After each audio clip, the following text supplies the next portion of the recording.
Okay, so let's just start. Give me a rundown what happened this game. I think this game, overall, this game went down pretty well in the beginning, but then towards mid to late game, our team just started throwing, and we let them control us by their split pushing. With the Rek'Sai and Udi, I believe they were split pushing bottom and top all game, and to we would continue to just keep chasing them instead of. I thought we should have just pushed objectives mid and try to end 5v3 if they were continuing to do so. Um, when someone split pushes you like that, it's pretty difficult to decide what to do in the moment. I would say in this game you were probably correct because you were just so far ahead in your team fight, and your team fight comp is really strong. But I think that the game should never even got to that point. You like won your lane super hard, and then you made a lot of mistakes in the mid game. Let me always forget to pull up my notes before I start. Alright. So basically every mistake that you made this game is in the mid game, and they all revolve around where you are on the map. Like, you're kind of always in the wrong spot. Okay. And I'll show you what I mean. Your lane goes really well. You only have a couple things that you need to work on in your lane phase, but you also had a really strong lane this game. Kalista Leon is the strongest lane you can play with a Kalista. Okay. So, do your lanes usually go this well? Yeah. Laning phase I usually win, like Okay. this. That's good. That means that if we fix the mid game, you'll improve really quickly. But this lane is super OP. Like, it's really broken, actually. I think I've played with your support before, Oh, really? back when I was silver. His name looks really familiar. I don't know how I know him, but his name looks really familiar. Anyway, so like I said, there's not too much to talk about in lane phase. The biggest thing is that there's a couple times where Leona goes back, and there's one time in particular where it doesn't seem like it seems like you're too focused on CS basically, because you go for CS in situations where you're gonna take 1 billion damage, like for one Right. CS, and that's never ever ever worth. And worst case scenario, you die and you're just done, and you've lost the lane even though you're so far ahead. Okay. And it's partly your support's fault because a big part of bot lane is mirroring each other, and your support should be mirroring your backs, but at the same time you should be mirroring their backs. If she decides she needs to go back, you should go back as well. Okay. But the big thing that I want you to focus on in your lane phase is just like losing 1 CS and losing the experience from 1 CS when you're 2 kills up is nothing. It's nothing. Okay. So just be okay with it, and Alright. don't make yourself lose half your health for 1 CS. You'll see exactly what I'm talking about in this lane phase. Alright. And then, so let me give you kind of a rundown of what happens this game after lane phase. Basically, you win bot really hard, you take their tower, you rotate mid, and you're sieging mid, and you should be able to get the tower down the next wave, and for some reason right then you decide to run back to bot. And you guys don't get the mid tower down for forever, and then while the mid tower is still up, like 5 minutes later, you actually end up dying at red buff with your Leona and kind of giving them the game back. Okay. So what should you do when you're really far ahead in a situation? What is the correct play to make? I have Looking no at your idea. team comp, Just take a guess. grouping as 5 and pushing? Right? Because it's going to be, first of all, like they could maybe defend against a siege, but they don't really have great wave clear. Sivir is kind of their only wave clear. Malzahar is pretty iffy. What is your team a lot better than theirs at? Focusing down their AD carry? Yeah, and team fighting, just in general. Okay. So if you can get into situations where you can do that, you'll win the game. The only time, oh my god, that's Sivir.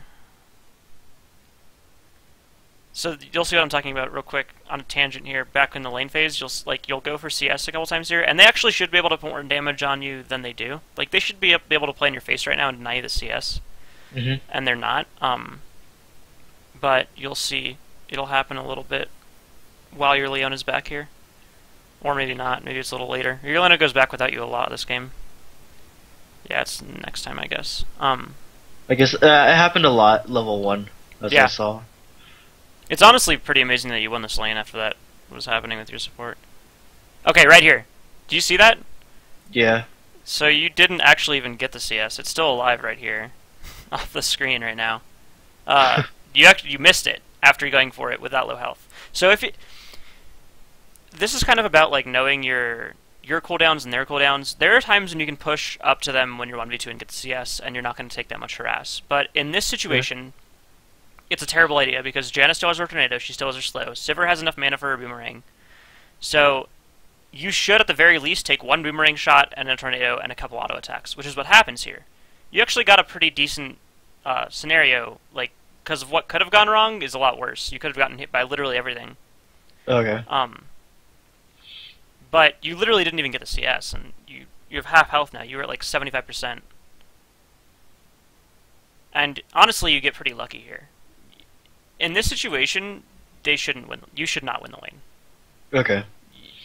That mistake that you made should be a lane-losing mistake. Well, dang. But this Janna plays way too far forward, and Leona just gets like free kills. But that's like the biggest mistake that people make in lane phases. Right there, is pushing for CS when they don't need to. And even like, I'm really, really aware of it when I play, and I still make the mistake sometimes, because it's just like, CS seems so important. But it's really not ever worth taking that much damage for. Okay. So back to like how you should play this game after you have this big of a lead. Basically, the faster you can group, the easier you'll win the game. And if there's objectives to group around, it makes it so the other team will contest. Okay. People have been like trying way too hard to contest dragons, I find, in this new patch with the new season, because dragons seem so super important. In reality, if you're losing, you can let a team get 4 dragons. As long as they don't get the 5th one, you're not going to lose the game off of dragons. Okay. But people will contest almost every dragon in this patch because they feel like it's very important. So if dragon is up and your team looks like this, tell your team to come to drag. Like, make it happen. You don't have to be the person who's always telling your team what to do, and I know that most people really don't like to tell their team what to do, but you have to take charge somewhat if no one else is making the call. Okay. And that would have really helped this game. The other thing is that your biggest mistake, your 2 biggest mistakes this game are both when you overextend. Alright. And I know that you're really far ahead, but you have to consider, like, basically, I always want you to focus on the worst case scenario of what you're deciding to do. Alright. So, if you push bot and you see none of them on the map, your worst case scenario is you're about to get 5-man ganked. Yeah. Right? Like, that is what... And that's not like something that doesn't happen very... Like, getting 5-man ganked will happen to you if you push like that. And it can throw the game. And you'll see later in this game when you go for this red buff, your worst case scenario is you get collapsed on. You go for it like at the worst time ever. Your mid laner just recalled. Your jungler's on the top side of the map. You go for the red buff, and you both get killed. And worst case scenario does happen to you, and it's like a really bad throw. And the reason that they're able to set up the split push pressure that they do in this game is because you... Look, so when you're this far ahead, you are the pressure on your team. And you have a lot of ways to pressure them. You can pressure dragons, you can pressure your lane, you can pressure mid lane, you can pressure top lane even. You can back and rotate top lane and start hitting down their turret. But if you ever stop applying pressure and you're this fed in your team loses like so much potential to win the game that even like a 3-minute lapse in your pressure will let the other team have a chance to come back. Okay. And especially against a champion like an Udyr who's just going to push you, and you're going to have to deal with it all game, it gets really, really, really annoying. And he can potentially win the game for his team off of it. Okay. So, basically, it's a combination of playing smart and safe in the mid-game, while also making sure you're applying as much pressure as possible. Okay. And when I say... You got the double CS there. It looked like you didn't because the gold is like weird. Is that what you're saying? What about? Oh no, I was gonna say I agree. All right. I was like trying to figure it out when I was watching you, because you kept like CSing and it not giving you the gold for both of them whenever you used your E. But I guess it is. It's just a glitch.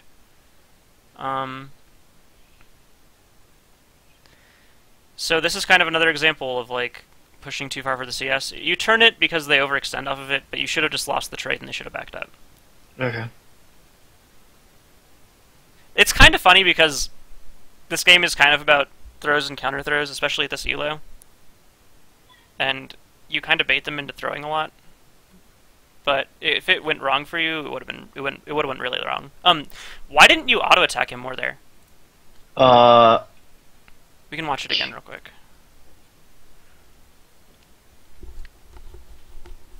Because he comes down and you just run away, and if you had autoed, he comes back in and gets himself killed, but you should have killed him anyway, even if he didn't do that.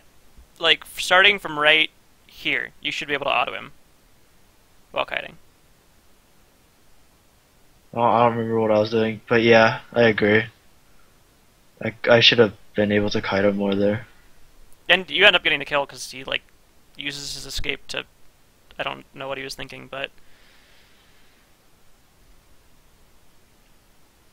And it's okay. It's not like the worst thing in the world, because if you do mess up your kiting there and you die, then it's a lot worse because he'll get this entire wave of CS, which is not something that you want to happen. I think in that situation, I thought he was a lot closer than he was, and I was scared he was gonna Q me 3 times and then just E me, and I was gonna insta die. Yeah, did he use his E when he came down? Maybe he didn't. So It might I have think been- that's what I was. I think that's what I was scared of. But either way, I should have been able to kite him, even if he was closer. Even than if he you was. just hit him once to get that Leona proc off, it's a lot of damage. And I think you still had heal at that point. I'm not sure. We can go back and watch it in a little bit. I used heal to when he initiated me on the first time. Alright. Yeah, that's right, that's right. Okay, so right here, you just got their bot tower. Why is this not going away? I guess it's just... Okay. So you just got their bot tower. And you have a chance to go mid. This is kind of a weird place to be as an AD carry because you don't want to give up your tower and you want to keep denying them CS, but at the same time, there's a mid tower that you can go take. And pushing bot right now is not necessarily safe. Okay. You need to watch what she's doing. So I can't see where your camera was during this time. Mhm. And I know the minimap just is going to get blocked every time I try to show you. But they're right there, right? And the wave is definitely pushing towards them, unless they start to push it back. Yep. So you have to... Basically, you have to look, and you have to see, is she going to push right now, or is she going to freeze? If she freezes, you go mid immediately. If she pushes, you have a little bit of time, maybe go mid for a wave and then run bot, but make sure that your pressure is constant. At this point in the game, you're still pretty safe. The only way you're not going to be safe is if you run straight bot and keep pushing. Okay. And that's what I did. I think you actually go mid at this point. I think this is the point in the game where, yeah, you go mid, and then you're about to get the tower. It gets down to like 100 health, and then you leave it up, which actually comes back to get you later. Once you get mid tower down, the map is a lot more open for your team. So, if you can transition into the mid tower, it's a really good play as an AD carry.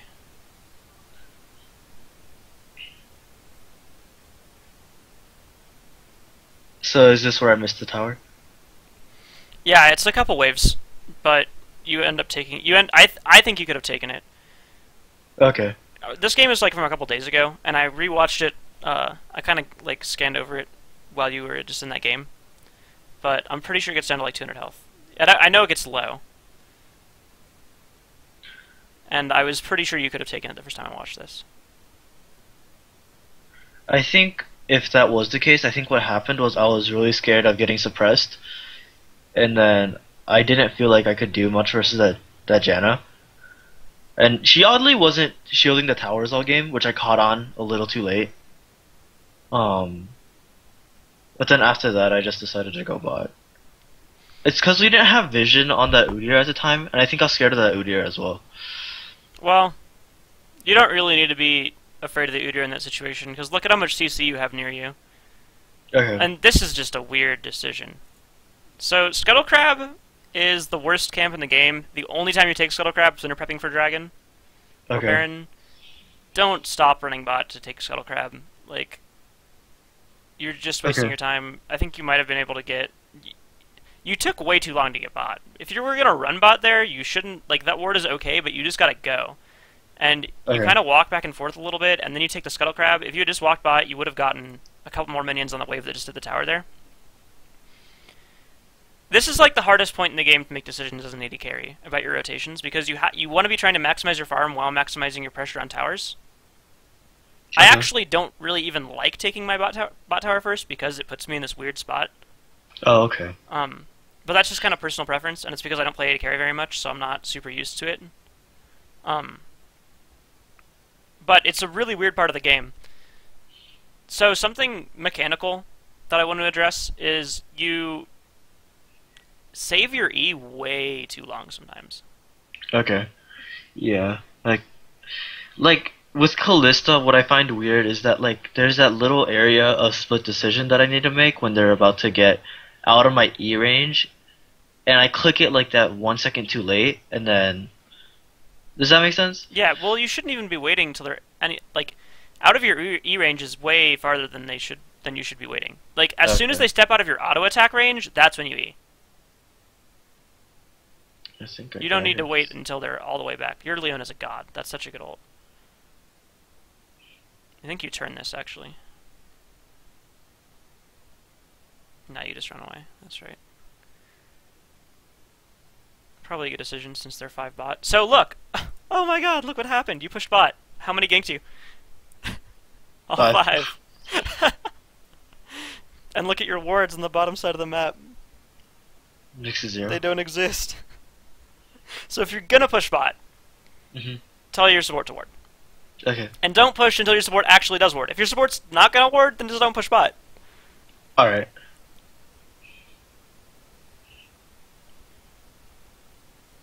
I think we got like 4-man ganked like twice more time this game, which ended up throwing quite a bit.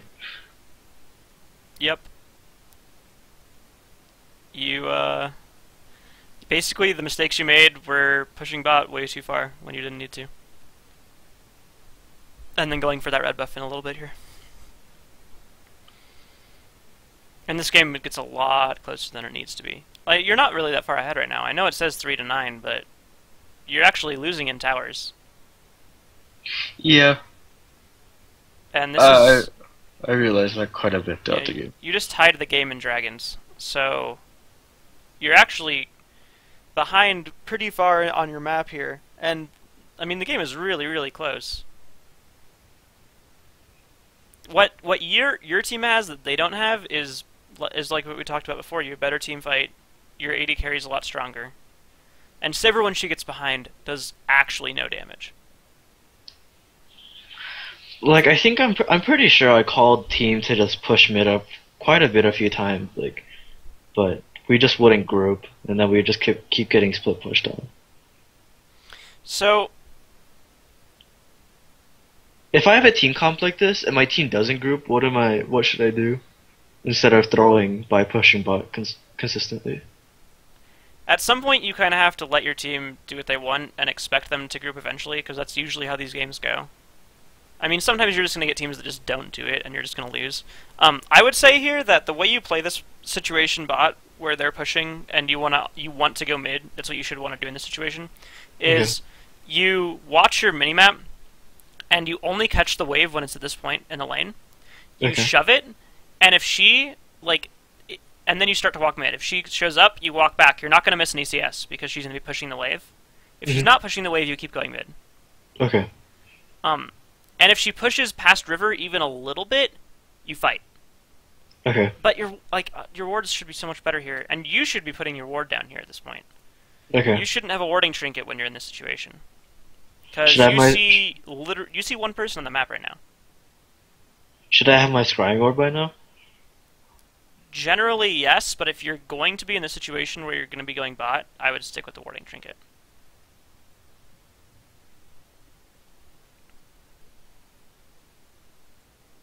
Okay, so since she showed up bot, I should have headed back towards... This is when you go for the red buff. Oh, the enemy... Okay. Yeah, I remember this play now. Oh, okay, I remember.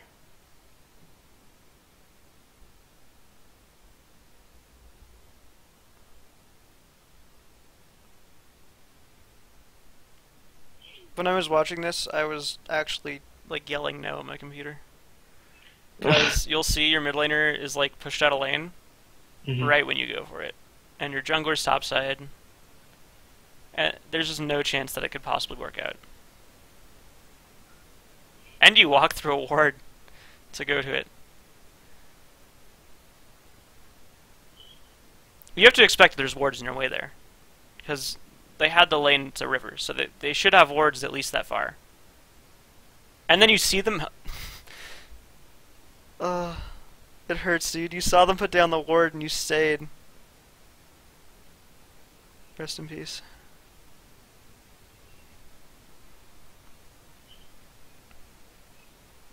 The game's almost tied now. Shutdowns are like OP as hell right now. You need to try to avoid giving shutdowns at like all costs. Okay. It's just... it's not worth. The risk reward for that play is so skewed towards risk. Okay.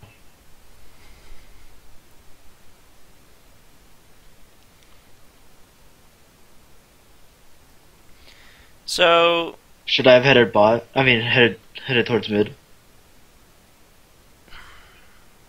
I would maybe push bot out one more wave. You're not going to save the tower here, I don't think. We can't see how high it is. But yeah, you're not going to save the tower. I would shove this wave. Maybe the next one. Do you know how to get waves to push? Do I just kill one minion and then just go? Like I've seen a few videos. You kill the front videos. line. Okay. Oh, The I melee thought minions. I just pushed the back line to push faster. If you kill the whole wave, it doesn't. It's not to push faster. It's to slow. It's to slow push wave actually. If you kill the first 3 minions in a wave, it'll make it so that you get 3 waves hitting their tower. Okay. That's only when the waves are balanced. So in that situation, the waves are balanced. That means they're hitting at mid, and you have like a semi-equal number of minions on both sides. If you kill enough minions so that your side has more minions, it'll push slower. It'll push.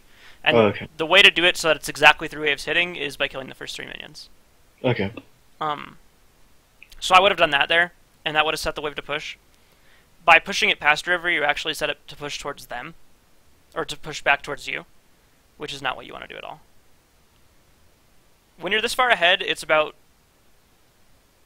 applying pressure, like what we were talking about, and one of the ways to do that is with minion wave manipulation. So you can see what happens when you get in a team fight here. And Rek'Sai is so focused on pushing top here that he's not even going to come help. Your top laner should probably be recalling right now. It takes a little bit too long. And that was your... Where were you looking right there? Do you remember? No, I do not remember. So, do you ever use spacebar as a hotkey? Yeah, I use it sometimes. Whenever I'm looking around the map, and it's like really important for me since I play jungle, whenever I'm looking around the map, I always try to click, center my camera, and my mouse stays wherever I'm looking on the map, so I can just click back if I want to keep watching that spot. But it's important to like make sure that you're keeping track of your character. You might have been able to save him there. Probably not, but maybe. You definitely would have gotten a lot more damage on him. Your kiting is really, really good here, and this is what I'm talking about with your E. So right there. Click your E. Because you're saving it here so long, if you click it there, you get the kill no matter what. He's super slowed, he takes a huge chunk of health. Even if it doesn't kill him outright, you're just going to walk up and auto-attack him more. But instead, you that was a little iffy. He had still had a decent amount of health there. If it hadn't killed him, he was getting away. Okay. Like, your E is not actually an execute in Kalista. It doesn't gain any extra damage. The only way it gains extra damage is if you stack more spears. And as soon as they leave auto attack range, you're not going to stack more spears. So just pop it right then. Like, I feel like the range on Kalista's E is it's a lot shorter than I think it is. I think of it more. I'm so used to playing Twitch. I think of it as like an expunge, but it's really not nearly as that long.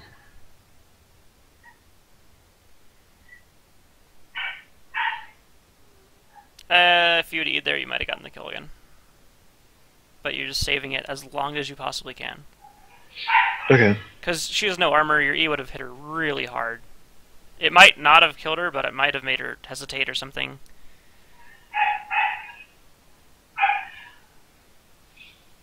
Also, that was another case. You pushed bot, and you have no wards in bot side.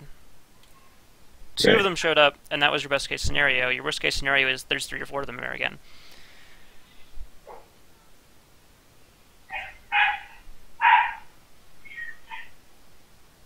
So this game looks a lot different if you're not making these mistakes. Okay.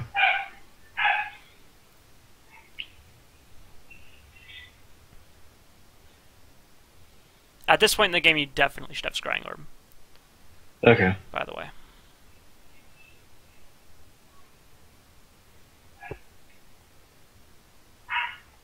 Was I overcommitting for? Should I just like have let him go in that situation, or No, you should have gotten the killer. okay? If So you the let him flash go was and start okay? walking away, there's no one else there that can stop at a split push. Even with like 10 health, you still would have to recall to kill him. So that was the right play. And flashing there is fine. I don't know if you necessarily needed to. I haven't played a ton of Kalista, so I don't know the range in her spear super well. But I don't know if you needed to. But I'm assuming you did. Especially because he'll move a lot faster than you once he gets going. So. No, I just realized I was sitting on a ward the whole time. Well, whenever someone on the enemy team pushes to, like, whatever point someone pushes to before they run away, expect there to be wards on that point and for sure behind that point. Okay. And, like, what you were standing on a ward there doesn't really matter. There's not really a play they can make on you. But it's good to remember that. Okay, so Alright. at this point, I would be telling my team to group. The most effective way I find to play against the split push is people generally don't play it as a team very well in solo queue, so you can only split push when your team is applying pressure. If your team isn't applying pressure, you're at really big risk to get collapsed on, which what happens to you a lot in this game actually is you try to split push without pressure. And you should be able to take advantage of that against them, because there's no way that they're going to be able to pressure you when they're this far behind. Like, I know we were just talking about the game being even, but if you look at the team comps and the strengths in the team comps, they're basically playing from behind in terms of a map pressure game, unless they can get a split push going. But you should, like, so basically what I'm trying to say is you group your team up, right? And you keep them from pushing, and then you collapse 3 or 4 people top whenever he pushes past a certain point. Let's say, like, right here. You just collapse and kill him. Okay. And then you can go pressure Baron, you can go push mid, you can push top, you can do whatever. But that's the most effective way I find in solo queue for stopping someone from split pushing. And so, Well, oh my god, dude, you're, like, I don't know what you're doing. You see bot, you run bot. I hesitated a lot right here. Yeah, Well, I you're just already like pushed way farther than you should be. You shouldn't even be here in the first place. okay. You should have either been running mid or recalling once you passed river. Okay.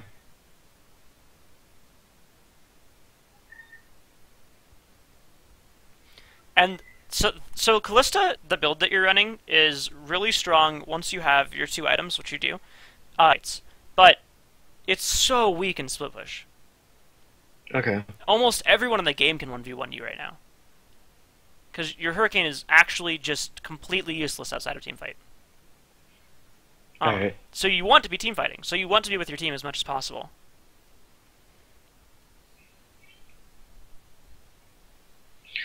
I know for a fact that I like told my team to group a lot earlier, and a lot more, but like I said, it's just kind of unfortunate, I guess, that we wouldn't. I thought we could just see just 5 a lot earlier.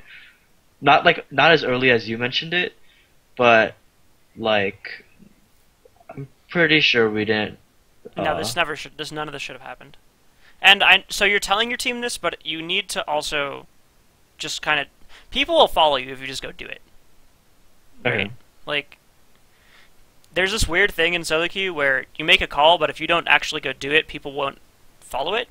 So if you say, let's go push mid, and then you walk mid, people will come mid. If you say, let's go push mid, and then you walk bot, everyone will be like, I guess we're not pushing mid anymore. You know?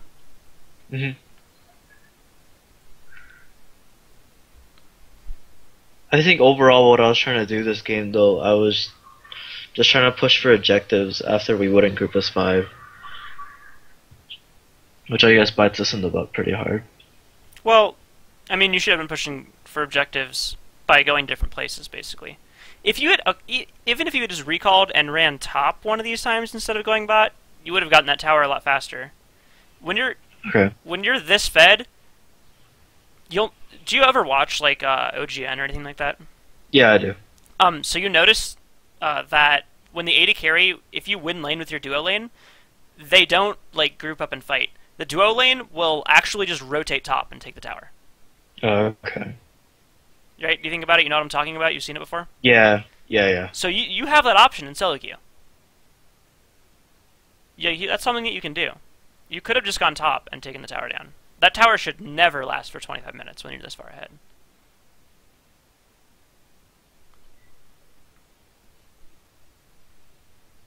Especially because that's the lane they're trying to split push from.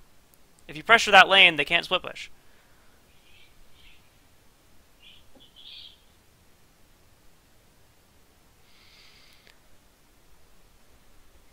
Okay, so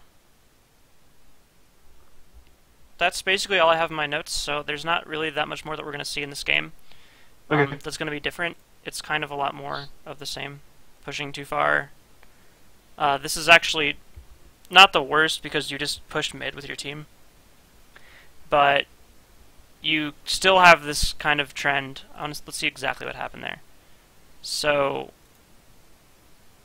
okay, so you pushed by yourself when your team was defending split push. And, okay, so you're basically just overextending trying to push this down. When you're in this situation, you need to be watching their Deathheimers. And you need to assume they have home guard. And it's not just, okay, Janna's up. Like, so you're by yourself here. So if Janna catches you, and she home guards to you, and worst case scenario, she has her flash, her exhaust, her tornado, and her slow up, you're going to die as soon as Rek'Sai spawns because he's going to be able to catch you. Okay. So you need to be leaving. There's no way you're going to get this tower.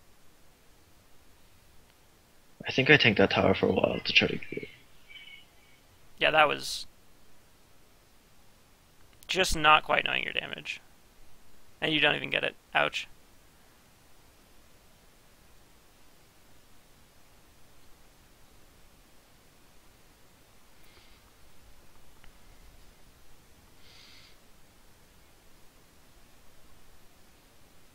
Alright, let's keep moving forward. So we're back in bot again. No wards again. It's a little better because you see where they are at this point, but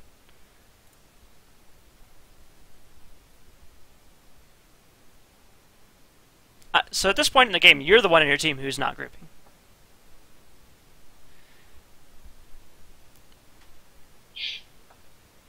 You double lifted really hard this game. Just means you pushed bot by yourself a lot. Yeah.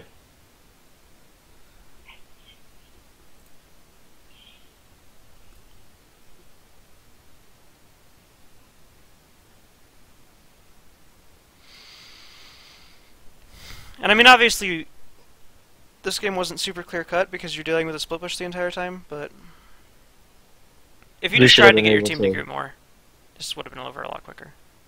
Okay.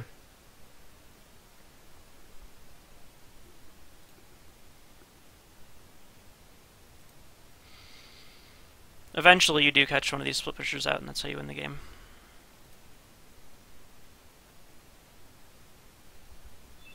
Okay. So, let's do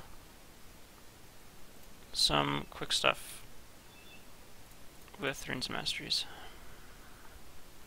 I noticed you were running 9% attack speed on your Kalista page in your runes. Have you tried 14%?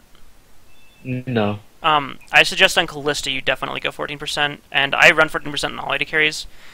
Okay. The idea is just, like, you want enough physical damage so that you're not losing out in last hitting, but attack speed trades better because you'll get one more attack off than the other person as long as you have higher attack speed. Okay. So, I would switch one of these Quints out. Oh, your AD Quint for another attack speed one. Everything else looks good here. Wait, hold. I think on my Kalista page I made. Or do I only have? Because my Kalista page is the very last one. Oh, yeah, you're right. I didn't actually. Oh, maybe I stopped do. it at standard AD and assumed that was what you were using for. No, Oh, you're maybe right. I do run 14%. I did not realize myself. I This, just no, I this just looks started fine. playing ranked fives with it. Okay. I started running ranked fives a lot with my friends, so I just swapped out almost all my pages with for AD carry pages except for one. And then Do you use these yeah. ever? I mainly play. This is the same page that you have for Kalista, by the way. Okay. Your 5 and your 7 are the same. I would basically avoid using these 9% attack speed runes. I'd use 14% almost every situation. Okay. The only decision you really have to make, I would also not use the health scaling. I don't know what situation you wouldn't want armor bot lane. Okay. It's just way more valuable than health scaling for bot lane. I might use this if I was going to play... I don't... This is weird. If you were going to run this as like a top lane page, I wouldn't really want attack speed on it, and I would probably want some CDR. This would be like a top lane page without attack speed if you were against like a AP heavy team. I would run that. The other Sorry thing is about that... that. Oh, no problem. Doesn't bother me at all. I have dogs too. Used to it. So then your masteries. I would sub out 1 attack speed for double-edged sword. Just because generally, as an AD carry, you don't want to be getting hit anyway, and it increases your damage a lot. It also synchronizes pretty well with Havoc because it scales up to 5% increased damage. Okay. So this 1.5% turns into 2%. Okay. Most of these pages for AD carry, I just copied them straight from pros, so I didn't know exactly what to do. The other thing, and this is something that I really want you to fix immediately, is Warlord is the worst mastery in the game, and I don't want you using it at all. Okay. Have you thought about what Warlord actually does? No. Okay, so it's increases bonus attack damage of 5%. So bonus attack damage ignores your entire base. So at the start of the game, it gives you maybe 1 attack damage. Okay. Because you're starting the game with +9 to... Well, no, that's not right. +13 bonus attack damage. So it gives you actually 1% one attack damage at the start of the game. A little less than 1. Once you scale up, let's say you're full build, which means you have 400 attack damage, and 300 of it is bonus attack damage. It's only giving you 15 attack damage. Okay. So it's like actually useless. Okay. Executioner and Dangerous Game are the best 2 masteries in the game. Okay. If I play a champion and I don't go 21-9 on it, I feel like awful because I don't have these 2 masteries. Dangerous Game is like straight up OP because there's so many times when you'll live when you shouldn't because of it. And Executioner is... This is like the same thing as Havoc as soon as they get below 50% health. So you're getting your 21 mastery at 15 instead. Alright. So those I would fix pretty much immediately. And that's basically everything with those things. Also, do you ever use this lifesteal page? I run it sometimes when I'm against heavy vocal lanes. It's okay, but losing the attack speed is pretty bad. I would run the attack speed stuff even against heavy poke lanes and just play safe for the start of the game and then transition and buy health potions and stuff, more health potions than you normally would. Okay, some of these pages are still from Season 4. Yeah. When lifesteal was OP. Alright. That's everything that we're doing on stream, so I'll turn this off and we'll move on to some other stuff.